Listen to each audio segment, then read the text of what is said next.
Nous, on est vraiment une entreprise de construction spécialisée. Donc, nous, on est plutôt... la partie à laquelle on commence à intervenir, c'est vraiment après, justement, qu'il y ait une caractérisation des sols qui soit faite. Donc, c'est, comme je le disais, il y a eu un rapport d'études géotechniques qui nous amène une certaine problématique. Autant le consultant que son client ou même s'il y a un maître d'œuvre qui est impliqué déjà dans le projet vont nous contacter pour voir avec nous si, comme je le disais, il y a une faisabilité au niveau de une de nos méthodes. Puis à partir de là, si c'est le cas, on va pouvoir les accompagner.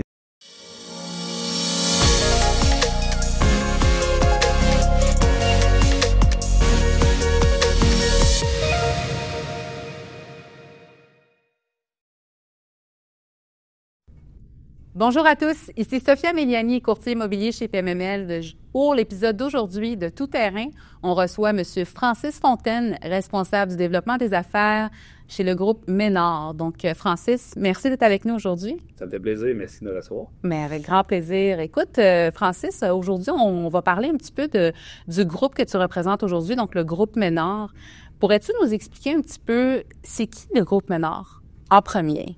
Absolument. Le groupe Ménard, en réalité, c'est une entreprise de construction spécialisée en amélioration des sols.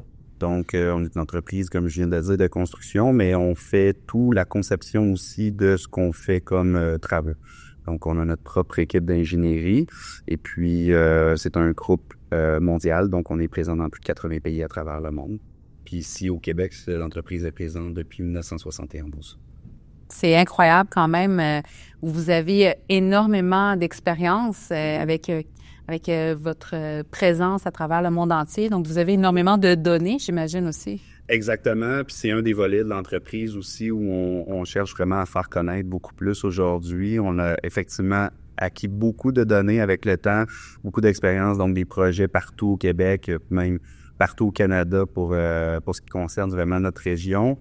Puis évidemment, c'est ça, beaucoup de rapports d'expertise des sols, beaucoup de nos propres travaux, des plans qu'on a faits sur des terrains partout en province. Et c'est certainement de l'information qui est pertinente pour des gens qui font du développement, qui font la construction, etc. Donc, effectivement, c'est un des volets de l'entreprise qui est quand même assez intéressant. Bien, c'est sûr, avec l'avenir qui s'en vient, je pense que la donnée aujourd'hui devient de plus en plus importante. Le data aussi devient de plus en plus quelque chose qu'on a besoin pour le présent, mais aussi pour le futur. Ma prochaine question, ça serait, le groupe Ménard, vous faites de la construction, vous faites de la conception, vous faites beaucoup d'analyses de sol, mais en quoi vous pouvez aider les développeurs dans leurs projets? Bien souvent, les projets de développement pour les développeurs immobiliers, ils vont souvent faire leur propre conception pour les gros joueurs, les développeurs qui font des développements d'envergure. Est-ce que vous travaillez avec tous les types d'investisseurs? Quand je dis tous les types, ça veut dire est-ce que vous travaillez avec les petits, les moyens et les gros? Parce que chacun va avoir des besoins et des services différents dans le projet. Oui. Absolument, non, c'est une très bonne question. Je pense que l'entreprise a un peu une notoriété qui laisse croire qu'on est plus impliqué avec des grands joueurs où on fait que des gros projets, alors qu'en réalité, on fait des projets de toute envergure avec n'importe quel type d'entrepreneur. Donc, autant des joueurs qui sont plutôt locaux que des joueurs qui sont internationaux, puis des projets de petite envergure jusqu'à des projets de très grande envergure. On est présent vraiment à tous les niveaux de ce côté-là.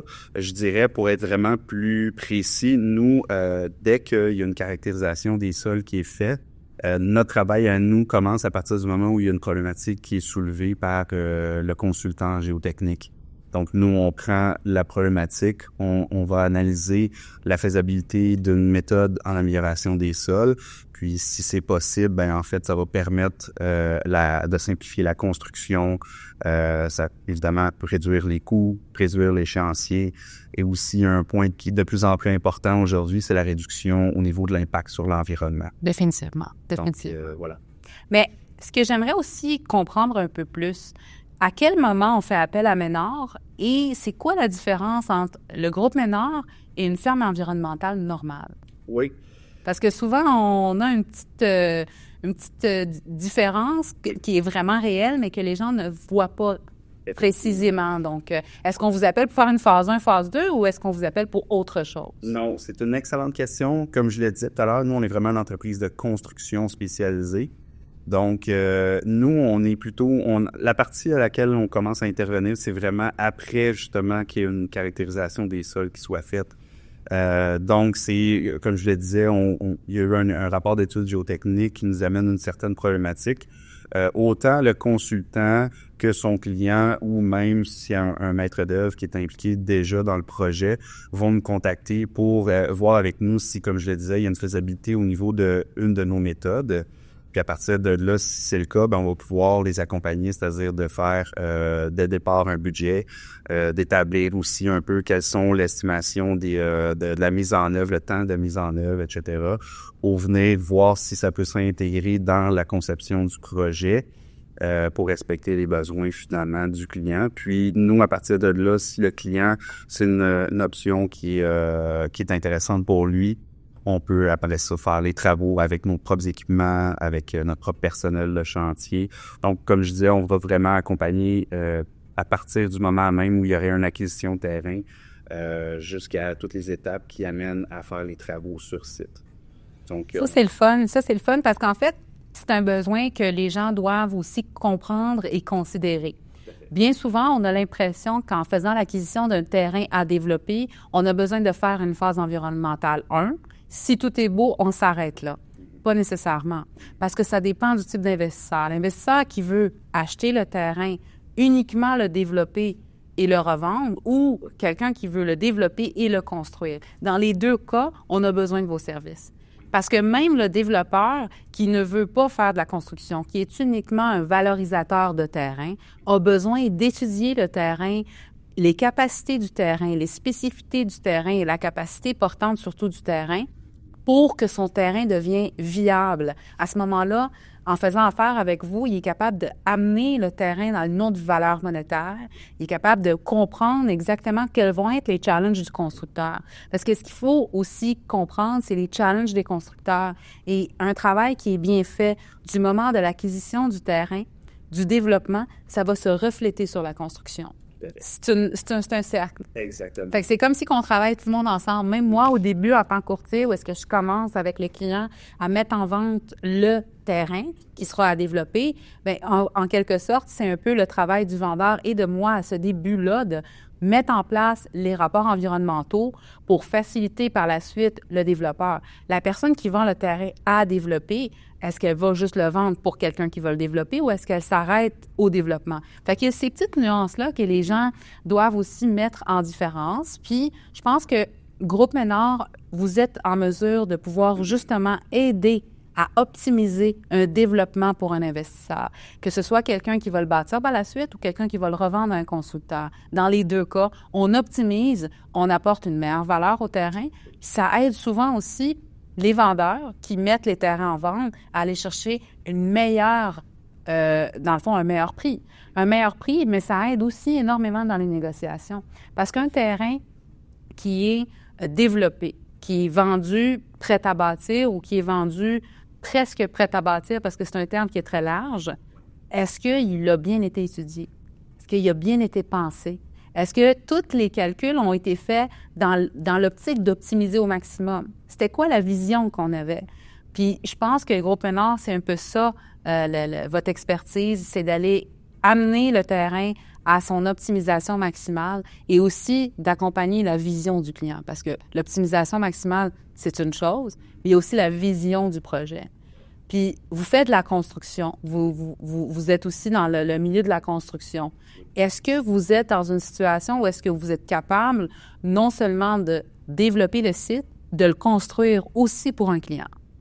C'est une excellente question. Donc, nous... D'ailleurs, moi, je pense que j'aime beaucoup quand vous utilisez le mot... Quand on utilise le mot valorisation, le mot valeur, moi, c'est ce que j'aime beaucoup. Je pense que un terrain, c'est un actif immobilier. Puis moi, j'aime beaucoup penser que chez nous, c'est un peu à la base de ce qui m'a amené chez Ménard. C'est une entreprise que je pense, comme vous dites, qui amène de la valeur aux actifs de par l'optimisation des projets. On le fait, oui, du point de vue vraiment construction, mais je pense que c'est vraiment la partie avant la partie, toute la compréhension de la géotechnique, la compréhension d'une problématique, puis d'apporter la bonne solution. On peut voir que c'est la même réalité partout sur la planète aujourd'hui. Ménard, on est présent dans plus de 80 pays à travers le monde, puis là où les terrains sont à construire, ce sont malheureusement de plus en plus des terrains avec de moins bonne qualité. Donc, c'est vraiment, je pense, notre capacité à arriver sur un projet avec des solutions qui sont, je pense, encore innovantes, parce qu'on voit que même si on existe depuis 71, ici au Québec, les techniques commencent à émerger un peu plus. Et puis, on permet vraiment, je pense, humblement, à améliorer le sort du projet en général, ce qui aide forcément toutes les parties prenantes. Puis ça rejoint un peu aussi ce que j'aime beaucoup, moi, d'un point de vue personnel. Puis je pense qu'on voit que l'industrie de la construction au Québec s'en va dans cette direction-là, c'est-à-dire le mode collaboratif. Donc, être beaucoup plus, dès le départ, tout le monde assis autour de la table, et puis chacun a son expertise, puis l'apporte dans le but de créer la plus grande valeur pour cet actif-là. Donc, moi, je crois beaucoup à ça. Puis, ça rejoint exactement les valeurs de l'entreprise de Ménard. C'est ce qu'on essaie de faire, optimiser les projets pour ultimement améliorer la valorisation de l'actif. C'est excellent. Est-ce que Ménard fait uniquement des projets pour les clients ou est-ce que vous en faites aussi pour vous-même? Non. La réponse est non. On ne fait pas de projet pour nous-mêmes. Donc, nous, on reste vraiment dans notre créneau, c'est-à-dire de faire de l'ingénierie des sols et de la construction au niveau des sols. Notre but est vraiment d'être impliqué avec toutes les parties prenantes. Puis comme je le disais, on veut autant parler à des grands joueurs que des petits joueurs. Pour nous, c'est important que les gens sachent qu'on veut être impliqué aussi dans des plus petits projets. Ça se fait. On le fait déjà, mais on est capable encore plus. Puis on le voit, il y a un certain appétit aussi pour ça, là, même dans le secteur résidentiel, par exemple, avec des plus petits bâtiments. Les gens cherchent à justement optimiser leurs projets, donc on est capable d'aider ces gens-là. Mais pour revenir à la question initiale, non, on ne fait pas de travaux pour nous-mêmes. Excellent. C'était une question que je pense que j'ai aussi vue un petit peu dans le public lors de la conférence avec votre collègue. J'ai entendu cette question-là. Je me suis dit, je vais la poser à Francis. Excellente question. Parce que s'il y a du monde qui se pose la question, est-ce que vous le faites pour vous-même? Est-ce que vous le faites uniquement pour les clients? Puis, la prochaine question qui vient par la suite, c'est quand Ménard fait de la valorisation des sols et de la construction, on vient un petit peu parler de construction. Quand vous dites construction, est-ce que vous faites la construction 100% ou vous faites la construction des sols uniquement? Autre très bonne question, effectivement. Pour être plus précis, c'est effectivement, on fait que la construction au niveau des sols. Donc, vraiment, on vient améliorer les sols en place. L'idée générale ou l'idée primaire de faire l'amélioration des sols est toujours la même, c'est-à-dire de simplifier la structure du bâtiment, simplifier les fondations du bâtiment. Donc, c'est pour permettre de faire une construction sur un système de fondation conventionnel à la base. Donc, l'idée, c'est, comme je le disais, de simplifier tout ça, de ramener ça à quelque chose de plus facile à construire, moins coûteux, et ultimement aussi qui a un moins grand impact sur l'environnement. Donc, moins de transport, par exemple, moins de manipulation, moins d'intrants, etc. Donc, vous faites en quelque part, si je comprends bien, une première phase de construction pour le client. Je donne un exemple simple pour que les gens puissent bien comprendre le processus. On a un terrain qui est à développer. On fait affaire avec vous pour aller valoriser le terrain, comprendre quelles sont les problématiques, quels sont les points forts, les points faibles. On élabore un projet, on conceptualise un projet, on met ça sur papier. On fait le processus au complet. Ensuite de ça, quand arrive la construction, Ménard est capable de commencer à faire de la construction des fondations, mettre en place comme le pilier, un petit peu la première étape d'une construction. Ensuite de ça, les clients doivent continuer avec leur contracteur, si je comprends bien. Oui, tout à fait. Donc, nous, vraiment, je veux être clair aussi, on ne touche pas les fondations. Donc, il y a un lien, évidemment, de sol avec la structure, mais nous, comparativement justement à des méthodes traditionnelles où que les gens sont plus familiers, par exemple, les pieux. Donc, il y a vraiment un lien entre la structure et les éléments de pieux.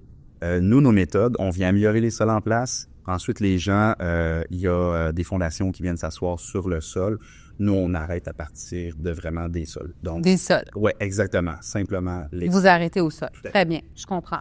Donc, ce que je comprends bien, c'est que un autre challenge, par exemple, qui pourrait arriver, quelqu'un qui a un terrain accidenté, comme on appelle un terrain en pente, vous êtes en mesure de venir trouver des solutions, faire comme vous utilisez le terme construction des sols, c'est ça en fait, c'est résoudre des problématiques du roc, du sol, dynamitage, puis j'en passe. Est-ce que c'est exactement ça? Non, pas tout à fait. En réalité, nous, peu importe la géométrie des sols, nous, c'est sûr, évidemment, s'il y a une pente quand même assez abrupte, c'est pas possible parce que ce sont des équipements lourds qui doivent être stables sur une surface plane. Par contre, juste pour être encore plus précis au niveau du type de travaux qu'on va faire, il n'y a pas de dynamitage, il n'y a pas d'excavation de sol, il n'y a pas de... en fait, nous, on travaille vraiment avec la partie des sols. Donc, il y a évidemment le roc qui se trouve complètement à la base, mais nous, c'est vraiment tout ce qui se trouve entre le roc et les fondations. Donc, toute la partie sol, vraiment, c'est ce qu'on va venir améliorer avec différentes méthodes, soit pour densifier le sol, soit pour le renforcer. Donc, c'est avec ces différentes méthodes-là qu'on vient faire qu'on vient réaliser ces travaux-là. Je comprends. Est-ce que vous pouvez nous donner des exemples de travaux que vous faites, par exemple, sur des terrains Quel type exact de travaux que vous avez pu faire dans des projets? Absolument, oui. Donc, on peut rapidement, pour que les gens comprennent bien, il y a vraiment un spectre au niveau des sols qui nous amène entre avoir un sol plus de type granulaire jusqu'à un sol de type qui est plus cohésif, où on va parler par exemple d'argile, pour être plus simple. Très bien. Rester dans des termes vraiment plus génériques. Donc, dépendamment des types de sols qu'on a, les méthodes ne s'appliquent pas nécessairement à tous ces types de sols-là. Il y a plus ou moins une douzaine de méthodes qui existent. Si on est plus dans des sols, par exemple, granulaires, on fait référence à du gravier, du sable, etc. Mm-hmm. On va être plus dans des méthodes où on va venir densifier le sol, on va venir le compacter. Alors que si on est plus dans un sol de type cohésif, argileux, on va être plus dans des méthodes où on va venir incorporer des matériaux, que ce soit du béton, de la pierre, des choses comme ça. On peut venir faire carrément des colonnes de béton ou de pierre. On peut venir faire un malaxage des sols. Donc, ces différentes méthodes-là, c'est vraiment en fonction des types de sols. Et puis, l'idée, c'est vraiment, puis dans ce type de sol-là, plus argileux, on va plus parler évidemment de la méthode de renforcement de sol. Ultimement, ce que je voulais dire, c'est que ça va venir nous permettre toujours de donner les capacités maximales au sol et puis pour pouvoir permettre encore une fois de venir faire un système de fondation qui va être simplifié. Donc, nous, on a différents types d'équipements, que ce soit des grues, des foreuses, etc. Puis, on va venir faire des travaux sur le site avec ces équipements-là pour venir, comme je disais, soit faire des méthodes de compactage il y a différents types d'équipements qu'on peut utiliser. Puis, la même chose pour le renforcement à sol avec des foreuses. On va venir incorporer des matériaux, comme je le disais, la pierre, le béton, des choses comme ça. Je comprends très bien. Puis, au niveau de la conception, oui. Vous arrêtez où? Donc, au niveau de la conception, la partie qui nous intéresse, c'est vraiment la partie de nos travaux, donc c'est-à-dire vraiment les travaux d'amélioration des sols. Donc, si on parle, par exemple, de méthode de compactage, on va vraiment faire, en fait, le patron, le plan des travaux qu'on a à faire pour cette méthode-là, pour ce projet-là précis. C'est important aussi, je veux quand même mentionner peut-être une parenthèse, c'est que nous, chaque projet est vraiment évalué évidemment de manière toujours indépendante parce que autant les sols peuvent être différents que les contraintes d'un projet. Donc même si parfois on va avoir 2 clients qui nous appellent pour des terrains qui sont voisins, ils peuvent avoir des contraintes complètement différentes, même s'ils peuvent avoir des sols qui pourraient quand même s'apparenter. Donc, voilà, c'est un peu la parenthèse que je voulais apporter. Pour revenir à ce que je disais, donc c'est ça, nous, on va faire vraiment seulement la partie de conception qui concerne nos travaux. Je comprends. Donc, pour récapituler puis que les gens comprennent bien, vous faites de l'amélioration des sols, vous faites de la conception pour les travaux d'amélioration des sols. Les types d'amélioration des sols vont être quand même infinis, on va pas se le cacher, mais vous allez pouvoir toucher à tous différents types de besoins d'amélioration des sols, comme vous venez d'expliquer à l'instant. Absolument. Oui, c'est une excellente question, encore une fois, parce que il peut y avoir des besoins complètement différents d'un client à l'autre, même pour un projet qui serait similaire. Donc, par exemple, ça pourrait être une question de capacité portante des sols, ce qui va venir faire une différence au niveau de la conception de la structure.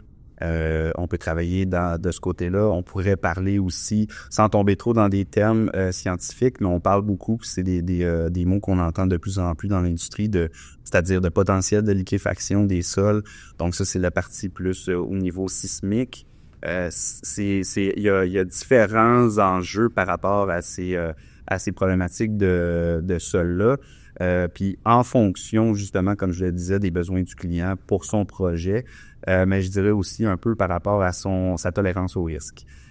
Donc, nous, on va essayer d'arriver avec la conception qui va répondre le mieux à ces critères-là. Donc, autant pour régler la problématique, mais est-ce que le client, lui, veut qu'on l'enraye totalement ou est-ce qu'il est prêt à vivre avec une certaine partie de risque qui vient jouer également, évidemment, sur le coût des travaux qui sera à faire.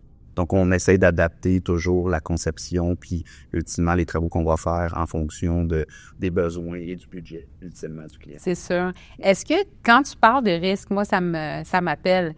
Le risque, c'est sûr et certain que c'est tout dépendamment de qu'est-ce que le client est prêt à vivre comme risque. Mais ce risque-là va s'impacter sur les coûts de construction. Oui. Mais est-ce qu'après les coûts de construction, il reste quand même un risque dans les sols? Dans les sols, comme je vous dis, nous, on va faire en fonction de ce qu'on nous demande de réaliser, les critères de performance, Ouais. nous demande d'atteindre. Est-ce qu'il y a un risque? Oui, il peut en avoir un. Si le client, pour lui, il se dit, moi, je suis prêt à vivre avec ce niveau de risque-là en fonction du coût peut-être moindre que j'ai à payer pour faire la construction de mon projet. Après, il y a aussi, je pense, une question de est-ce que le client, pour lui, c'est un actif qu'il va garder à long terme? Est-ce que c'est un actif qu'il veut revendre? Donc, c'est peut-être par rapport à lui, mais aussi peut-être par rapport à si c'est un actif qu'il veut revendre. Qu'est-ce que je veux avoir comme risque à présenter pour mon acheteur potentiel? Ça, pour moi, ça vient parler aussi beaucoup. Donc, comme je disais, je pense que qu'est-ce qui est important, puis je pense que ça revient beaucoup dans la discussion, c'est-à-dire que c'est important d'avoir vraiment une discussion franche, puis d'être impliqué dès le départ avec le client pour connaître vraiment tous ces besoins-là spécifiques à lui et à son projet pour être capable de répondre le plus adéquatement possible. Je comprends.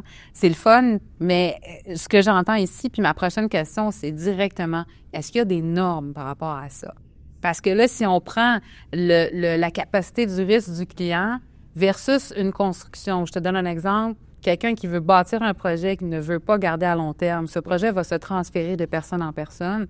Il y a aussi un besoin de durabilité des projets de plus en plus. On est en train de construire pour durer avec les nouvelles normes environnementales. Maintenant, est-ce qu'il y a une norme qui vient un petit peu donner une limite au risque que le client, lui, est prêt à prendre versus qu'est-ce que le gouvernement ou qu'est-ce que peut-être des règlements accepteraient dans un processus d'amélioration des sols? Je dirais, pour essayer de bien répondre à cette question-là, pour nous, lorsqu'on fait des travaux, l'entreprise existe depuis des décennies. Je veux rassurer tout le monde, il n'y a jamais eu de sinistre par rapport aux travaux qui ont été faits sur les bâtiments qu'on a aidé à construire. Mais je pense aussi le fait que nos ingénieurs qui sont membres d'un ordre professionnel, lorsqu'ils attestent de leur responsabilité sur la conception d'un projet, je pense que toutes les cartes ont été vraiment tournées pour s'assurer qu'on répond, comme je le disais, mais pour rassurer encore plus les gens, lorsqu'on a un client, ben on a toujours un rapport final de travaux qui atteste également parce qu'on va venir nous-mêmes faire un certain contrôle qualité et puis on va remettre ce rapport-là qui est également signé par notre ingénieur qui a fait la conception, donc qui vient en quelque sorte confirmer l'atteinte des objectifs exigés. Et puis, nos travaux, en fait, sont faits pour durer aussi longtemps que le bâtiment va durer. Donc, excellent. À ce niveau-là, je pense que ça vient un peu réconforter tout le monde. L'idée, c'est vraiment que les gens sachent que c'est pas des travaux expérimentaux où on n'a pas trop non plus d'expérience, on n'a pas trop de données à savoir est-ce que on est capable vraiment de quantifier ou plutôt de qualifier, c'est-à-dire des travaux qu'on vient de faire. Dans notre cas, on a plusieurs centaines, milliers de projets de réaliser. Donc, ce sont des méthodes qui sont éprouvées aussi. J'ai aucun doute sur les méthodes. Puis pourquoi je t'ai posé cette question-là, c'est principalement pour que les développeurs, les petits, moyens développeurs qui ont moins d'expérience, qui tombent sur une opportunité d'un terrain qui a besoin d'une réhabilitation des sols, puis qui vont peut-être penser qu'il y a une solution, on va mettre un petit peu de remblai, un petit peu de sable, puis ça va être réglé. C'est en fait ça, parce que moi, je vois souvent ça arriver. Je vois des gens qui m'approchent, qui me disent « Sophia, ce terrain-là a une mauvaise capacité portante, mais il y a un super beau zonage, il y a des usages qui sont des fois rares dans un secteur. J'aimerais ça l'acheter, puis je vais faire juste un petit peu de travaux.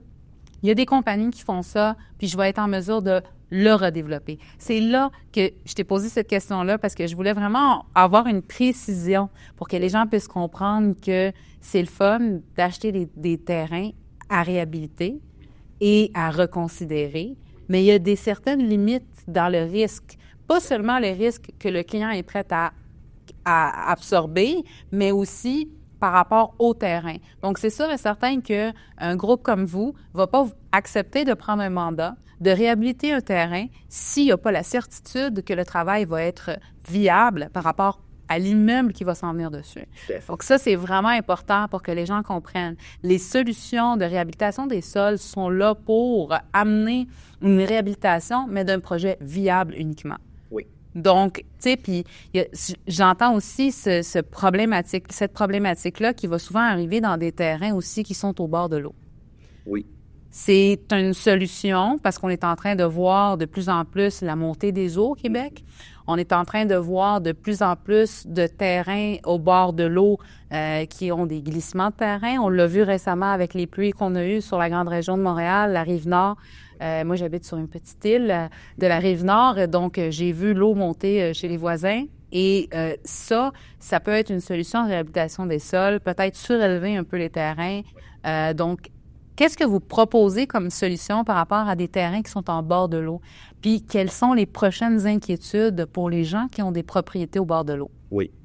Je vais faire un parallèle avec qu'est-ce qu'on a parlé précédemment. Je pense que effectivement, c'est très important pour nous de dire que lorsqu'on s'engage, c'est qu'on a une certitude qu'on va réaliser les travaux, qui va avoir vraiment que ça demeure positif à la fin. Par rapport aux travaux en bordure de cours d'eau, je pense que c'est pareil comme n'importe quel autre projet. Je le disais tout à l'heure, chaque projet est évalué de manière distincte. Après, c'est sûr qu'il y a des contraintes différentes quand on est en bordure de cours d'eau, mais à partir du moment où nous, on évalue que, par exemple, les sols qui sont en place sur ce terrain-là peuvent être améliorés, tout va avoir été pris en considération pour pouvoir encore une fois, comme je disais, réaliser les travaux dans la mesure où on sait que ça va être viable à long terme. Donc, c'est pas tellement différent de n'importe quel autre site, je vous dirais. C'est simplement qu'il y a évidemment certaines contraintes reliées au fait qu'on est en bordure d'un cours d'eau, tout simplement. Excellent. C'est quoi la recommandation que vous aurez à un développeur qui aurait, par exemple, tendance à vouloir bâtir un immeuble au bord de l'eau? Encore une fois, je reviens à ce que je disais. Je pense la meilleure chose chez nous, je parlais tout à l'heure un peu de le mode collaboratif, la valorisation, d'avoir les bons joueurs autour de la table. Je pense que ça commence d'abord et avant tout par une très bonne caractérisation des sols. Il y a des consultants spécialisés là-dedans, des gens qui peuvent très bien conseiller les gens qui vont acheter le terrain, qui vont développer le terrain pour vraiment aller caractériser le sol, pour connaître l'environnement géotechnique et également environnemental, si c'est nécessaire dans ce cas-là, pour que ultimement nous on sache qu'est-ce qui en est justement de ces sols-là, Et s'il y a une problématique, ben on va pouvoir regarder qu'est-ce qui est possible en fonction, encore une fois, de tous les critères de construction. Donc, est-ce qu'il y a des structures avoisinantes? Est-ce qu'il y a, il y a aussi, évidemment, bon, des fois, il peut y avoir du bruit, il peut y avoir des vibrations, des choses comme ça. Il y a un travail un peu aussi de sensibilisation, des fois, à faire autour avec les voisins. Est-ce qu'on construit un petit bâtiment de 3-4 étages ou un très grand bâtiment? Est-ce qu'il va y avoir des parties dans le sol, etc. Donc, tous les critères du projet sont vraiment pris en considération lorsqu'on fait l'étude de faisabilité de nos méthodes. Je comprends. C'est tellement intéressant parce que ça peut être tellement vague. Il y a tellement de paramètres avec lesquels on doit travailler et avec lesquels on doit considérer aussi. La réhabilitation des sols, c'est quelque chose qu'on n'entend pas souvent. C'est quelque chose que les gens n'ont pas nécessairement étudié au Québec dans le marché immobilier, je dirais plutôt. C'était plus un côté que les plus gros joueurs connaissent, qui ont l'habitude de travailler avec une réhabilitation des sols. Bien souvent, les investisseurs, petits investisseurs, moyens investisseurs, jusqu'à 100, 200, 300 portes, n'ont pas l'habitude vraiment de toucher à ça. Et avec la qualité des terrains, comme vous l'avez dit tantôt, qui est en train de diminuer, et avec la disponibilité, de moins en moins de disponibilité de terrains de bonne qualité, je pense que ça va commencer à toucher les plus petits investisseurs et des investisseurs qui vont même peut-être avoir besoin de services comme ceux-là pour construire une maison unifamiliale. Je vais jusqu'à là. Pourquoi je vais jusqu'à là? Parce que moi, en tant que particulier, je suis en train de voir ça. Oui. Et je suis en train de voir, j'ai des proches, j'ai moi-même, on est en train d'essayer de trouver un terrain pour bâtir une maison, mais dans un secteur spécifique. Donc, les terrains, il y en a un petit peu aux alentours de Montréal, mais si on veut vraiment aller dans un secteur spécifique qui est déjà beaucoup densifié et qu'on a besoin de construire une maison, on est en train de voir que la disponibilité actuelle des terrains, il n'y en a pas beaucoup. Puis, quand il y en a, ils ont des problématiques. Donc, il se peut que quelqu'un qui soit pas un investisseur, mais qui soit un propriétaire occupant qui veut simplement bâtir sa maison, aille à avoir besoin de réhabiliter ses sols pour bâtir. Donc, c'est une demande qui va de plus en plus grandir. Les gens vont faire affaire à des compagnies comme vous pour amener leur projet à terme. Oui. Je pense que dès aujourd'hui, les petits, moyens investisseurs qui ne connaissent pas encore ce côté-là, cette facette du développement immobilier, doivent commencer à s'y intéresser pour pouvoir anticiper des prochains projets. Je donne un exemple d'un terrain qu'on n'a peut-être pas acheté parce qu'on ne savait pas comment aller réhabiliter le sol. On a peut-être manqué une occasion de faire un développement sur un terrain qui était peut-être bien situé, mais qui avait une difficulté au niveau de la capacité portante ou autre problématique. Puis ça, c'est le fun parce que je pense qu'on peut aussi intégrer le travail de Groupe Ménard pendant une transaction immobilière. Mm-hmm. Donc, on peut d'emblée, comme on fait actuellement avec les firmes environnementales qui viennent faire une phase 1, phase 2 pendant la transaction pour qu'on puisse confirmer la qualité des sols, je pense que quelqu'un qui achète un terrain qui est un terrain, soit un terrain à développer ou un terrain même qui est prêt à bâtir ou est-ce qu'on a des plans approuvés par les villes, etc., mais prêt à bâtir, ça ne veut pas nécessairement dire que tout est prêt. Parce que souvent, il y a une réhabilitation des sols qui doit se faire avant la construction et qui doit aussi amener le projet à un autre niveau. Parce que bien souvent, on a des développeurs qui comprennent le challenge, mais qui ne comprennent pas nécessairement où s'arrête le terme prêt à bâtir. Ça s'arrête où? Pour moi, un terme prêt à bâtir, même si on a les permis de construction, c'est pas 100% prêt à bâtir. Parce que souvent, il y a la préparation du terrain. Et c'est là que vous entrez en compte. Donc, le monde des constructeurs dans le marché actuellement comprennent ces challenges-là, mais les investisseurs qui commencent à faire des développements immobiliers de 30, 40, 50 pas, le challenge sur une construction de 6 logements versus le challenge sur une construction de 150 logements, c'est pas la même chose. Donc, il faut que les gens soient de plus en plus conscients de ces étapes-là. Et pour pouvoir faciliter, mieux se préparer, je pense qu'intégrer un spécialiste comme vous pendant la transaction immobilière pour qu'on puisse déjà anticiper quels seront les challenges à venir, bien, ça peut énormément aider à la viabilité du projet. Que ce soit, c'est sûr que là, on va voir ça comme un avantage pour l'acheteur, mais il faut aussi que les vendeurs comprennent que c'est un avantage aussi pour le vendeur. Parce que plus on a de données qui garantissent la faisabilité du projet, plus on est capable d'avoir notre vrai prix. Oui. Parce que quelqu'un qui va te faire une offre d'achat, je te donne un exemple, va t'embarquer un petit peu dans une transaction. Oui. Quelqu'un qui te donne une offre d'achat par rapport à un terrain prêt à bâtir, on donne un chiffre au pif, 30 000 la porte. Le développeur livre le permis avec permis de construction. Puis, ensuite de ça, bien, le constructeur, il sait qu'il va avoir sûrement du challenge avec la préparation du terrain. Il va sûrement avoir du challenge avec des pentes, peut-être avec du sol, peut-être qu'il va devoir remblayer, peut-être qu'il y a une démolition d'un bâtiment existant sur le site qui va faire en sorte que lui va devoir compacter aussi le sol. Bien, Groupe Ménard, là, est-ce que vous êtes capable de rentrer dans la transaction et venir confirmer qu'est-ce qu'il y a à faire avant que la transaction se termine? Qu'est-ce que ça va aider au niveau du prix? Puis moi, je parle un peu l'avantage du vendeur, l'avantage de l'acheteur dans une transaction comme ça, c'est que au lieu que l'acheteur dise, bon, ben écoute, je prends tous les risques, mais je t'achète à 22 000 la porte. Ou, viens, on va faire évaluer le tout par un professionnel, on va comprendre quelles sont exactement la préparation puis les risques que j'ai. Ensuite de ça, on va se rasseoir puis on va établir le vrai prix du coût par porte. Parce qu'il faut comprendre, exemple, qu'un terrain, exemple, à Laval versus un terrain à Bromont n'auront pas la même préparation. Puis comme tu l'as dit, plutôt un terrain côte à côte et contigu peut avoir une préparation différente. Donc, qu'est-ce que tu penses de cette façon de travailler-là? Rentrer dans une transaction, venir confirmer des choses. En fait, c'est des choses qu'on fait déjà. Donc, on est déjà un peu impliqué dans ce genre de discussion-là. Je pense que c'est important de garder en tête, c'est sûr et certain que nous, on peut avoir vraiment une réponse claire et définitive à partir du moment où on a réellement une caractérisation des sols qui ont été faites. Ceci étant dit, comme je le disais au début de l'entrevue, on a acquis beaucoup de données, on a également acquis beaucoup d'expérience, on a fait beaucoup de projets.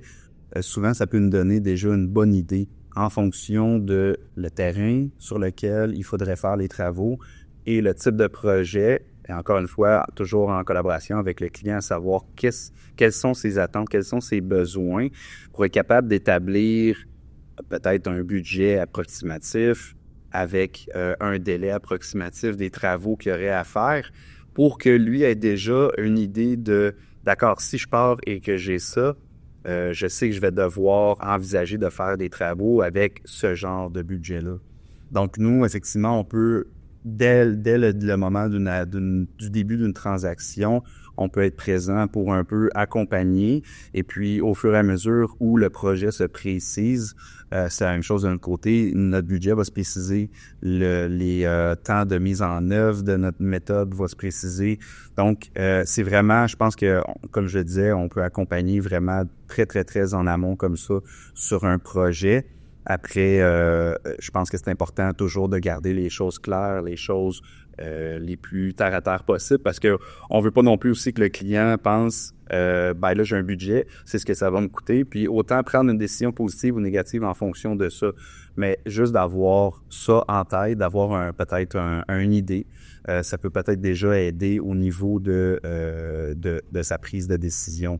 Ensuite aussi, peut-être par rapport à ça, ce que j'aime dire, c'est que je pense que le fait de travailler comme ça en collaboration, ça permet vraiment d'arriver avec un projet où, comme je le disais tout à l'heure, la valorisation du projet va être au maximum. Parce que trop souvent, c'est ça un peu la problématique qu'on voit chez nous. On arrive, le projet, les gens pensent qu'il est prêt à construire. Il y a eu une caractérisation peut-être qui a été pas suffisante, donc il manque certaines informations. On nous appelle parce qu'il y a quand même une problématique qui est décelée en chantier. Et là, qu'est-ce qu'on peut faire? Il nous manque des informations, donc souvent, ils vont devoir retourner avec un consultant géotechnique, faire une nouvelle, une étude complémentaire des sols pour arriver avec d'autres informations, ce qui rajoute des coûts, des délais. Donc, comme je disais, d'être vraiment présent en amont, ça permet d'éviter un peu ce rallongement-là, si on veut des travaux. Chez nous, on pousse beaucoup pour, comme je le disais, une très bonne qualité de caractérisation des sols. On le voit souvent c'est un investissement sur le projet qui fait générer des économies. Carrément dans la construction du projet. Donc, c'est un investissement qui en vaut la peine. Puis, je pense qu'il y a aussi le fait de par notre expérience et aussi toutes les connaissances qu'on a sur différents sites partout en province vient aider aussi peut-être au niveau du conseil qu'on peut donner sur le genre de caractérisation. Parce qu'encore là, comme je le disais, il y a vraiment plusieurs types par exemple, de forage géotechnique qui peuvent être possibles, etc. Donc, en fonction je sais que j'aurais à faire face à ce type de sol-là, je vais demander tel type de forage géotechnique pour avoir déjà, ou tel type d'analyse pour avoir déjà cette information-là en main lorsque je pars en conception de mon projet. C'est le fun tout ça parce que, en fait, il faut vraiment comprendre la qualité des études. Puis c'est ce que tu viens de dire. Plus on a des rapports et des études de qualité qui sont complets et qui ont touché toutes les facettes, plus on va arriver à une facilité au niveau du développement et de la construction, surtout de la construction. Puis, ce qui est aussi important, corrige-moi si je me trompe, c'est que, tu as dit tantôt, c'est sûr et certain que on va venir, pendant une transaction, apporter des données, confirmer peut-être des coûts approximatifs des travaux des sols pour aider dans une transaction à peut-être prendre une décision positive, une décision négative ou peut-être même se baser là-dessus pour une négociation. Ce qui est important de rappeler, puis ça c'est mon côté de mon côté de courtier, c'est que mon conseil que moi je donne aux gens, il n'y a jamais de certitude dans un projet, il n'y a jamais de certitude de coût. Le pro-forma que n'importe quel constructeur va sortir ne sera jamais respecté à la scène près parce qu'il y a toujours des surprises. Oui. Puis ça, je pense que vous le vivez de votre côté aussi, non? Absolument. Puis je trouve ça un excellent point. Je vois les clients avec lesquels on fait affaire, ceux qui, comme je le disais, j'aime bien prendre un peu l'analogie qui vont tourner toutes les pierres possibles avant de commencer la construction, sont ceux généralement qui n'ont pas de mauvaises surprises, qui n'ont pas de coûts qui étaient non prévus sur le projet. Donc, je pense que, comme je le disais, on prône beaucoup sur vraiment aller chercher le maximum d'informations en amont du projet. Mais j'aime rappeler aussi que les sols, autant c'est quelque chose de concret, c'est quelque chose qui est difficile de savoir. Le sol, qu'est-ce qui se passe à cet endroit-là, à cet endroit-là, à cet endroit-là. Donc, on peut faire une multitude de forages, n'en demeure pas moins qu'il y a quand même des zones. On essaie de, par notre expertise, puis avec certains outils qu'on a, de pouvoir vraiment modéliser d'une certaine façon le sol. Mais il va quand même pouvoir y arriver certaines mauvaises surprises. Par contre, plus on va pousser, comme je disais, l'investigation au maximum, on va limiter ce genre de mauvaises surprises-là. Comparativement, par exemple, si on parle plus au niveau de la structure du bâtiment, la structure du bâtiment, on peut la modéliser très parfaitement. On peut vraiment la voir en 3D. On peut voir les difficultés qu'on pourrait avoir à la construction, à l'implémentation de composantes dans le bâtiment, etc. Les sols, c'est lorsqu'on commence à faire les travaux qu'on a vraiment la réalité même de ce qui nous attend. Définitivement, définitivement. Dis-moi, quel projet que Ménard a fait, dans lequel vous avez eu peut-être beaucoup de challenges? Parlez-nous d'un projet que vous avez fait récemment ou dans le passé. Oui, projet dans lequel on a eu beaucoup de challenges. Je pense que peut-être une des choses qui est intéressante, c'est il y a plusieurs méthodes, comme je le disais, qui existent, mais il y a une méthode aussi qui existait déjà, mais qui n'avait pas nécessairement été utilisée d'un point de vue construction pour un bâtiment. C'est une méthode qu'on appelle le malaxage des sols. Donc ça, c'est une technique qui est relativement récente dans la construction de bâtiments. Puis, c'est une technique qu'on a mis en œuvre pour une première fois ici au Canada dans le cadre de construction de bâtiments qu'on a réalisé en 2022. Et puis, c'était pour un bâtiment institutionnel, un laboratoire médical. Puis, ça s'est avéré un succès. Puis, à vrai dire, c'était une première qu'on faisait une conception spécifique pour ce genre de projet-là, comme je le disais. Et autant au niveau conception qu'au niveau réalisation, ça s'est extrêmement bien passé. Mais la raison pourquoi j'en parle, c'est que c'est quand même une technique qui demande plus d'équipements, des équipements de plus d'envergure. Il y a d'autres intrants aussi qui arrivent dans ce type de méthode-là. qui faisait en sorte que ça rajoutait un peu un degré de difficulté pour nous. Mais au final, je pense que ça a été un beau succès. Puis on s'est dit, c'était la première, mais ça sera certainement pas la dernière. Donc, on va pouvoir le réutiliser. On a hâte, mais encore une fois, c'est une méthode qui est très spécifique et puis qu'on va pas nécessairement utiliser n'importe quelle sauce. Puis c'est un peu aussi pour exprimer que, comme je le disais, nous, chaque projet étant analysé de manière distincte d'un à l'autre, les méthodes, on cherche toujours à avoir la méthode la plus appropriée pour ce projet-là. On n'est pas dans un mode où on cherche plutôt à utiliser cette méthode-là pour ce projet-là. C'est ça. Ouais. Cette méthode-là, vous avez utilisé, vous avez appelé ça une méthode de malaxage des sols. Oui. Dans quelles circonstances on peut l'utiliser? Puis, dans ce cas-ci, dans le projet institutionnel, où est-ce que vous l'avez utilisé pour une première fois au Canada? Oui. C'était quoi la problématique?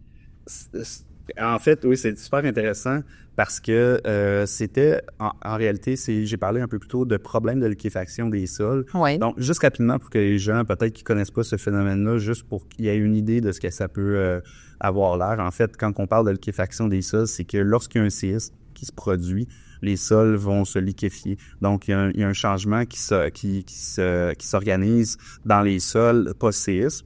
Donc, avec la montée des eaux dans les sols vont se liquéfier.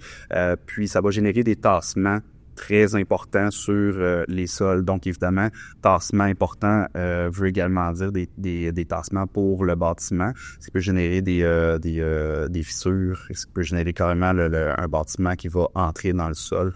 Donc, peut-être pour donner un exemple que tout le monde sur la planète doit connaître, c'est la fameuse tour de Pise. Donc, c'est vraiment un bâtiment qui a entré dans le sol partiellement. Qui est en train de se corriger, d'ailleurs, naturellement. Oui, exactement. C'est ça, le temps va jouer en sa faveur. Pour revenir à notre projet, donc c'est ça, on avait ce problème-là à gérer, qui est quand même quelque chose d'assez important. Et puis, évidemment, nous, on devait garantir une certaine capacité portante, puis la gestion de ces tassements. Donc, c'était un sol pour ce projet-là, où est-ce que vous avez utilisé le malaxage des sols? Oui. C'était un terrain qui avait subi un séisme? Non, oui, j'ai peut-être pas été bien clair, mais en fait, c'est vraiment au niveau de la conception, cette composante-là au niveau sismique, c'est vraiment en fonction de advenant un séisme. OK. Il y aurait une liquéfaction des sols. Donc, c'est purement quelque chose d'hypothétique. Par contre, il faut le prendre en considération lors de la conception. Comme je le disais, nous, on devait gérer autant cette problématique-là que, évidemment, aussi donner la capacité portante nécessaire pour la construction. Donc, on a fait une conception vraiment spécifique qui permettait autant de contenir les sols en cas de liquéfaction et également pouvoir donner au sol, comme je le disais, la capacité portante pour ériger la structure au-dessus. J'imagine que c'est un risque qui a été plus mis sur la table parce que c'est un bâtiment institutionnel et parce qu'on prône une longévité très longue, surtout dans les bâtiments institutionnels. Oui, évidemment, c'est sûr, quand on parle de bâtiments institutionnels, si on parle par exemple d'une caserne de pompiers, on parle d'un hôpital, évidemment, ce sont des bâtiments qui doivent avoir une certaine résilience. Effectivement, en cas de séisme, justement, on veut qu'un hôpital puisse rester en fonction, tout comme une caserne de pompiers. Évidemment, du côté du bâtiment résidentiel ou d'un bâtiment commercial, les critères sont pas les mêmes. Par contre, je vous dirais, ce sont des normes qui sont toujours prises en compte lors de la conception d'un projet, parce qu'on doit s'assurer autant de respecter les normes minimales que également, comme je le disais, je reviens toujours à ça, mais les besoins du client, donc ses attentes, sa capacité à tolérer un niveau de risque donné. Super, je comprends. Fait que quand on parle un peu de ça, c'est sûr et certain que moi, j'imagine la petite idée de la personne qui veut se construire un bunker versus quelqu'un qui veut se construire une maison. C'est là aussi que quand Francis, tu parles du risque, c'est plutôt ça. Fait que les risques vont toujours respecter les normes et les critères de construction et de développement, bien entendu, mais quelqu'un qui voudra avoir une solidité pour une maison unifamiliale qui a une durée de vie en général de 30 à 50 ans, ou aujourd'hui, ça va beaucoup plus loin, on parle de 100 ans, mais quelqu'un qui dirait, écoute, moi, je veux bâtir l'immeuble le plus beau de la région, je veux que ça dure 300 ans, bien, il va peut-être amener à payer des coûts de construction plus chers, de réhabilitation des sols qui vont être beaucoup plus importants. Pourquoi je parle de ça? C'est pas parce que je pense pas qu'il y a des investisseurs aujourd'hui qui veulent construire à 1 million de dollars de coût de la porte, mais plutôt de quelqu'un qui pourrait aller chercher une construction pour un immeuble patrimonial. Quelqu'un qui voudrait réhabiliter, par exemple, un immeuble patrimonial, quelqu'un qui voudrait construire un immeuble avec une architecture spécifique, il voudrait laisser une empreinte aussi. On le voit dans des bâtiments comme des musées, comme des bâtiments patrimoniaux, des anciennes églises qui ont été réhabilitées en logement, des anciens bâtiments qui étaient des usines qui ont été réaménagés et redéveloppés en multilogement. Donc, je l'imagine un peu plus dans ce côté-là, où est-ce que les gens vont se dire, bon, ben, j'ai un bâtiment, je vais peut-être amener un peu plus de coûts au niveau de la réhabilitation des sols, pas parce que ça me tente, mais parce que j'ai envie de laisser une empreinte, parce que c'est un ancien bâtiment historique, par exemple. Je pense à ça, je pense tout de suite à Groupe Inspire qui font ça, de la revalorisation de bâtiments. Et ils ont fait un projet justement comme ça. J'ai pas posé la question à Sébastien, mais je vais lui poser la question. Est-ce qu'ils ont fait de la réhabilitation des sols? Parce que c'est un bâtiment qui était ancien. C'est un bâtiment qui a été réhabilité, redéveloppé. L'activité a complètement changé à l'intérieur. Puis je pense que quelqu'un qui fait du développement, redéveloppement de bâtiments pourrait avoir à peut-être investir plus. Peut-être que c'est pas un coût qui est nécessairement qu'ils ont besoin dans leur proforma, mais c'est un aspect qui devrait être réfléchi parce qu'il y a des bâtiments qu'on devrait garder. Je donne un exemple. Ici, on est actuellement au centre-ville de Montréal. On a l'immeuble juste à côté qui est le Duc, au coin de Robert Bourassa, qui a été reconstruit complètement, mais auquel on a exigé de garder une petite partie de la façade. Donc, tu sais, je me pose la question, est-ce qu'on n'aurait pas peut-être pu en garder plus si on aurait retravaillé les sols? Dans certains cas, dans des immeubles qu'on voudrait garder comme historiques, on est au Vieux-Port actuellement, il y a des très beaux immeubles qui sont là. Dans 100 ans, il y en a beaucoup qui seront plus là. Oui. Dans 50 ans aussi. Quelqu'un qui viendrait faire un redéveloppement d'un immeuble qui va pas juste redévelopper l'immeuble, qui pourrait simplement juste changer la vocation de l'immeuble, est-ce que c'est pas un point que les gens devraient réfléchir et amener plus? Absolument.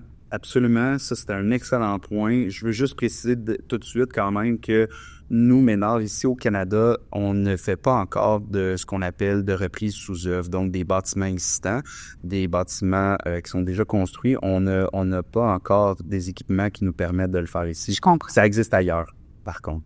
Donc, ça se fait. Est-ce que ça va se faire dans le futur? J'en suis convaincu. Parce que je pense qu'on parle de redéveloppement d'actifs immobiliers. Je pense qu'on est au début d'une nouvelle époque où on va en voir énormément. Ceci étant dit, oui, la réponse, c'est sûr que ça va être quelque chose qu'il va falloir regarder parce que, évidemment, qui dit changement dit certainement des besoins qui sont complètement différents, probablement aussi au niveau de la structure, donc tout ce qui est au niveau de la capacité portante, tout ça, ça part tout de là. Donc, évidemment que ces travaux-là vont devoir être envisagés. Ça se fait déjà, comme je l'ai dit, ça se fait dans d'autres parties du monde. Mais au niveau équipement, présentement, nous, ici au Canada, on ne le fait pas. Mais je suis convaincu que dans un avenir pas si lointain, on va le commencer.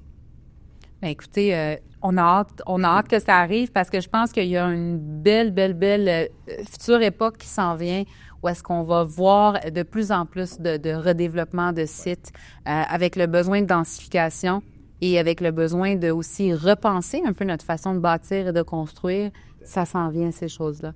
Moi, ce que j'aimerais savoir comme prochaine question, actuellement, dans les projets que vous faites avec vos clients, c'est quoi les tendances que vous voyez des investisseurs immobiliers qui reviennent souvent de votre côté? Vous voulez dire au niveau des besoins? Exactement. Oui, au niveau des besoins, je pense que les gens sont de plus en plus axés vers au niveau de l'impact sur l'environnement. Donc ça, on le voit. D'ailleurs, nous, on développe chez Ménard des outils, c'est-à-dire le groupe Ménard à l'échelle mondiale développe des outils actuellement qui nous permettent de pouvoir quantifier les économies d'émissions carbone en comparant une méthode d'amélioration des sols comparativement à une méthode traditionnelle. Donc ça va être super intéressant parce que je pense que ça, c'est probablement un des éléments qui revient le plus, ou c'est-à-dire qui revient de plus en plus. Donc, les clients, évidemment, on sait qu'au niveau des investisseurs, au niveau des gens qui financent les projets, il y a un appétit pour ça. Et évidemment, donc, ça se répercute jusqu'à ceux qui font des travaux. Donc, ça, c'est un des éléments qu'on voit le plus. Je pense que c'est aussi dans ce qu'on parlait tout à l'heure, un peu des bâtiments plus résilients, où est-ce qu'on est capable d'économiser à un certain endroit pour pouvoir donner le maximum de valeur. Peut-être, autrement dit, ce que je veux dire, c'est que si on est capable d'économiser en faisant de l'amélioration des sols, est-ce qu'on va pouvoir faire des bâtiments qui vont être non seulement résilients, mais aussi beaux, qui vont être des bâtiments que les gens vont vouloir s'approprier. Donc tout ça, moi je pense beaucoup à tout ça, là, comme je le disais, la valorisation du projet. Donc ultimement, si on génère des économies à ce niveau-là, ça va permettre peut-être de mettre l'enveloppe budgétaire sur d'autres éléments qui vont venir embellir les projets, les rendre plus résilients, plus durables, etc. Donc personnellement, moi j'y crois beaucoup, puis je pense que ça rejoint beaucoup l'esprit de ce que Ménard a toujours fait, en fin de compte. Excellent. Puis, quel type, mettons, d'erreurs que vous voyez arriver souvent quand les clients vous approchent? C'est sûr que moi, j'en connais quelques-unes, mais j'aimerais ça avoir, vous, votre idée. Oui. C'est quoi les erreurs ou les reprises là, que vous êtes obligés de travailler avec vos clients, mis à part ce qu'on a dit tantôt, un petit peu d'avoir des rapports environnementaux, des caractérisations des sites qui sont bien faites? Je pense que c'est à partir du moment où ils ont ça, si ce travail-là a déjà été bien fait, je pense qu'on est quand même bien parti. Mais je dirais peut-être une des problématiques qu'on voit, c'est beaucoup que je pense que je comprends totalement aussi la raison derrière ça, c'est-à-dire que les projets, des fois, vont un peu trop vite. Donc, il y a une conception qui est déjà débutée alors qu'on n'a pas évalué toutes les options. Donc, je parlais encore une fois du mode collaboratif, d'avoir plusieurs intervenants autour, puis d'avoir, je pense, essayer de s'entourer des meilleurs. Ça reste un cliché, mais je pense que quand même, quand on sent qu'on a confiance en nos partenaires en affaires, quand on pense qu'on a les personnes les plus compétentes dans leur métier, ça va nous permettre vraiment d'aller chercher le meilleur de tous, puis d'éviter d'avoir commencé une conception d'un projet et de se rendre compte en cours de route où on a commencé déjà, on a perdu, c'est-à-dire qu'on a déjà du temps d'emprunter et on a dépensé des sous pour se rendre compte que finalement, on n'est peut-être pas parti sur la bonne voie. Donc, malheureusement, on le voit, il y a beaucoup de dossiers qui arrivent chez nous où on voit que malheureusement, le travail avait déjà été commencé sans avoir nécessairement évalué toutes les options possibles. Ça, c'est bien parce que ça va toujours changer par rapport à qui est le constructeur, qui est le développeur, puis chacun a sa façon de travailler. Chacun a sa façon de sa petite sauce qui est différente. Puis c'est pour ça que moi, je dis toujours à mes clients développeurs, arrêtez-vous où il faut. Ouais. Rentrez pas dans le travail du constructeur après, parce que la plus-value que vous allez vouloir aller chercher pour peut-être aider le constructeur, pour un, ça va être bien, mais pour un autre, ça vaut rien parce qu'il va recommencer à zéro. Et c'est là que la réponse que tu viens de donner vient jouer une ligne de compte importante. À mon avis, un développeur doit non seulement comprendre c'est quoi qu'il y a comme terre, c'est quoi qu'il y a comme site, c'est quoi ses options, c'est quoi l'optimisation maximale, quels sont les paramètres avec lesquels le constructeur doit travailler et quels sont aussi les paramètres avec lesquels le constructeur devra travailler sur les sols et pas uniquement par rapport au zonage et à l'usage.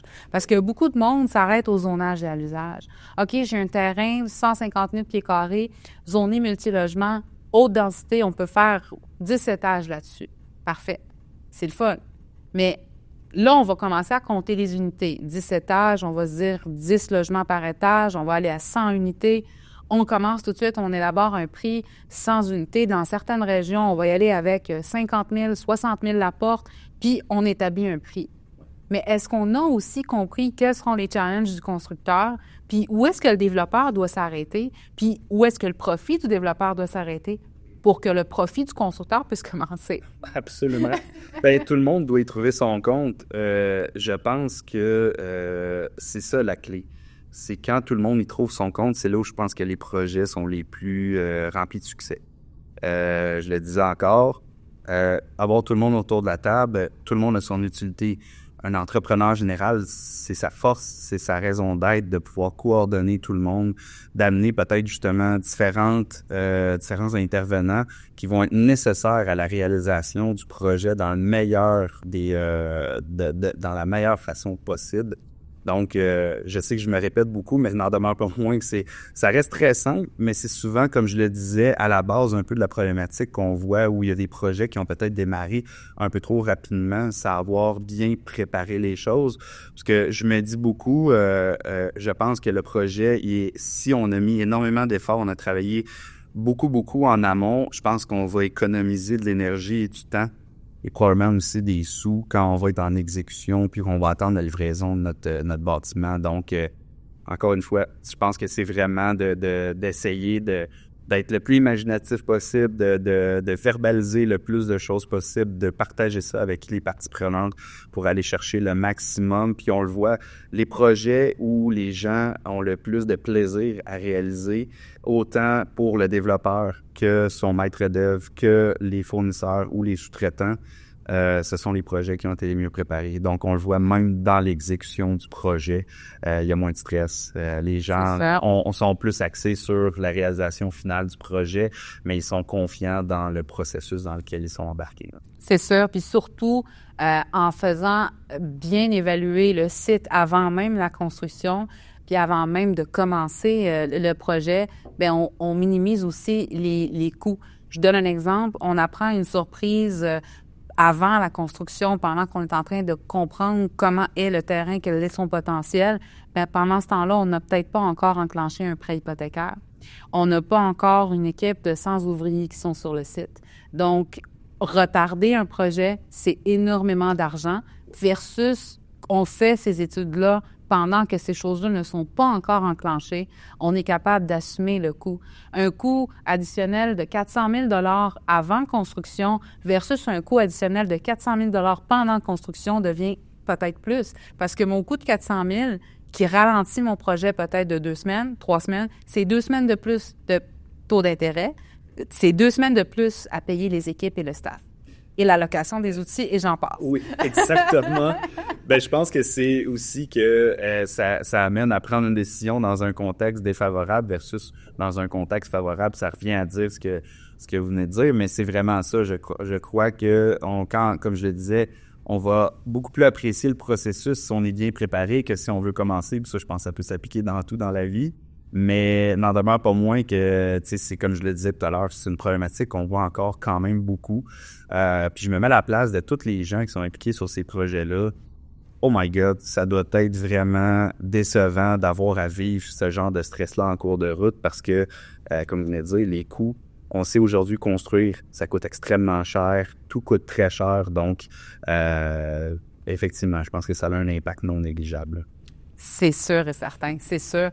Puis moi, j'ai vu des clients qui ont justement pas pu continuer des projets à cause, par exemple, des détails. Ils ont pensé que c'était des détails au début, mais finalement, c'était pas des détails. Puis il faut savoir qu'en immobilier, on est dans un domaine où est-ce qu'il y a énormément d'impact, énormément de risques. Je donne un exemple. Des gens qui étaient en pleine construction d'un projet qui a peut-être pas été étudié correctement ou à 100% avant que les constructions commencent dans l'année 2022, parce que les taux ont commencé à augmenter, ça a créé des chantiers qui se sont arrêtés. Tout à fait. Parce que vivre avec les surprises qui arrivent en cours de route qui vont impacter le budget, vivre avec un taux hypothécaire qui augmentait, vivre avec des salaires de plus, du temps de plus, retard sur le projet. Il y a certains projets qui n'ont pas pu se terminer, qui ont dû être revendus à perte dans certains cas, pour que ça puisse se faire, parce que les gens n'avaient pas, comme vous avez dit tantôt, ils n'ont peut-être pas commencé au bon moment. Ils sont peut-être allés trop vite. Ils n'ont peut-être pas étudié toutes les choses qu'il fallait étudier. Ça, je pense que c'est important. On a beaucoup rappelé dans l'émission, plus tôt avec d'autres invités, l'importance de travailler avec des professionnels et de travailler avec les bons professionnels. On a aussi rappelé l'importance d'embarquer les professionnels le plus tôt possible dans le processus de développement. Mais aujourd'hui, avec Francis, ce qu'on est en train de regarder, c'est pas non seulement ça, c'est aussi de faire bien les choses et de comprendre toutes les potentielles surprises qu'on peut avoir, bien, ça va nous en éviter beaucoup. Et ça va nous faire économiser des coûts, ça va nous faire économiser du temps. Et on l'entend très bien aujourd'hui en immobilier, le temps, c'est de l'argent. Absolument. On vit avec des paramètres de prêt, on vit avec des paramètres où est-ce qu'on a des investisseurs qui attendent un résultat, que ce soit la banque, que ce soit des investisseurs passifs, que ce soit aussi des gens qui attendent la livraison pour habiter, parce qu'on le sait, tout se suit. Quand on lance la construction d'un bâtiment, qu'on attend un délai de livraison dans 1 an, bien 6-7 mois avant, il y en a beaucoup qui commencent même des fois beaucoup plus tôt à louer les unités. Donc là, c'est plus juste le banquier qui attend le résultat. C'est la personne qui a ses boîtes de déménagement puis qui est prête à rentrer dans son unité. Donc, toutes ces choses-là font en sorte que mieux se préparer, travailler avec les professionnels, travailler avec les bonnes personnes qui vont être capables de vous amener à terminer votre projet avec succès, de les embarquer le plus tôt possible dans le processus de développement, mais surtout de faire les études qu'on doit faire. Il ne faut pas se limiter puis faire « Ah, ben là, ça va me coûter 10 000 $ de plus en études. » Puis si vous êtes à 10 000 $ près dans un développement parce que vous n'avez pas l'intention de faire une étude ou une autre, vous n'êtes pas prêt de faire du développement. À mon avis, il faut mettre les choses en place puis bien comprendre ces choses-là. Quand on fait les calculs aussi des coûts de développement d'un immeuble ou d'un bâtiment, il ne faut pas penser uniquement à combien va me coûter la phase environnementale, combien va me coûter l'étude géotechnique, combien va me coûter l'arpenteur, puis combien va me coûter l'opération cadastrale, et puis c'est fini. Il faut penser à toutes les choses. Puis il faut mettre ça dans vos proformas, il faut mettre ça dans vos coûts, il faut calculer les professionnels dans vos coûts parce que plus vous allez avoir un projet qui va être bien pensé, bien réfléchi, ou est-ce que vous allez avoir un bon accompagnement des professionnels, plus on s'en va vers un projet réussi. Ça, je pense que c'est une chose très, très importante que les investisseurs doivent comprendre puis rentrer dans leur recette secrète. J'ai rencontré des très gros développeurs qui construisent des milliers de portes et la première des choses qu'ils me disent toujours, quand je leur dis c'est quoi l'astuce, c'est les équipes, les professionnels avec qui on travaille. C'est de mettre tout le monde assis autour d'une table, travailler main dans la main ensemble. C'est ça la première réponse que j'ai de tous les gros développeurs qui développent des milliers de portes. Donc, si eux appliquent ça, certains petits investisseurs vont me dire « Ouais, mais Sophia, eux autres, ils ont les moyens. » Non, pas nécessairement, parce que les moyens vont venir à l'échelle du projet que tu vas développer. Exactement. Donc, je pense que ça englobe beaucoup de choses. Moi, j'aimerais savoir, Francis, en tant que responsable de développement des affaires chez Ménard, comment tu vois le futur de la valorisation des terrains? Qu'est-ce que tu penses qui va venir dans les prochaines années, les prochaines tendances? C'est super intéressant. Je pense que on voit un appétit certainement pour de nouvelles technologies, pour une nouvelle approche. On le ressent nous-mêmes dans dans le développement de notre entreprise. Je pense que ça va être ça. Les gens vont de plus en plus être prévoyants, vont travailler de plus en plus en amont sur leurs projets. Puis je pense que ils vont pas simplement se dire je vais essayer de développer un projet, trouver le terrain pour pouvoir réaliser ce projet-là sans avoir vraiment tout mis ça dans le bon ordre. Donc, moi, je pense qu'on va voir de plus en plus des gens qui vont regarder la qualité des sols sur un terrain pour voir qu'est-ce que je peux faire avec ce terrain-là. Puis, on va voir, je pense, de plus en plus de gens qui vont être prêts à investir dans des travaux d'amélioration des sols pour pouvoir peut-être justement améliorer la valorisation de ce terrain-là, qui est un actif, pour pouvoir soit eux-mêmes le développer ou sinon pour pouvoir tout simplement le revendre avec une bien meilleure valeur. Une bien meilleure valeur, exactement. Mais c'est super. Puis, pour finir, est-ce que tu aurais un conseil? Ton meilleur conseil, hein? Mon meilleur conseil. Je pense que j'en ai parlé abondamment, mais je reviens avec ça encore une fois. Entourez-vous de gens que vous allez avoir qualifiés, de compétents et en qui vous allez avoir confiance. Si vous commencez, certainement, je pense que c'est probablement la partie la plus difficile. Quand on est plus expérimenté, on a probablement eu la chance de travailler avec différents intervenants, mais entourez-vous des meilleurs. Votre projet, s'il est très bien fixé dès le départ, vous allez aimer faire du développement, vous allez aimer faire de la construction. Vos projets vont être intéressants. Non seulement vous allez en être fiers, mais vous allez sûrement aussi apprécier beaucoup plus le processus. Définitivement, définitivement.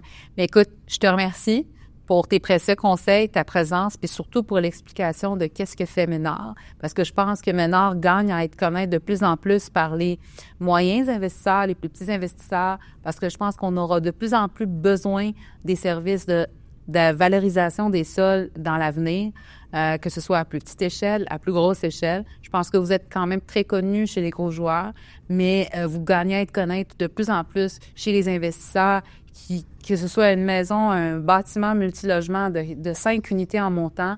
Je pense qu'on va avoir besoin de vous de plus en plus dans la participation du développement, surtout du futur Québec qu'on attend, là. C'est un nouveau, c'est une nouvelle ère qu'on est en train de construire. Puis je pense que des professionnels comme ça vont être de plus en plus connus de par monsieur, madame, tout le monde dans les projets. Donc, je te dirais merci d'avoir été avec nous aujourd'hui. Merci de nous avoir partagé toutes tes astuces. Merci à vous. Merci.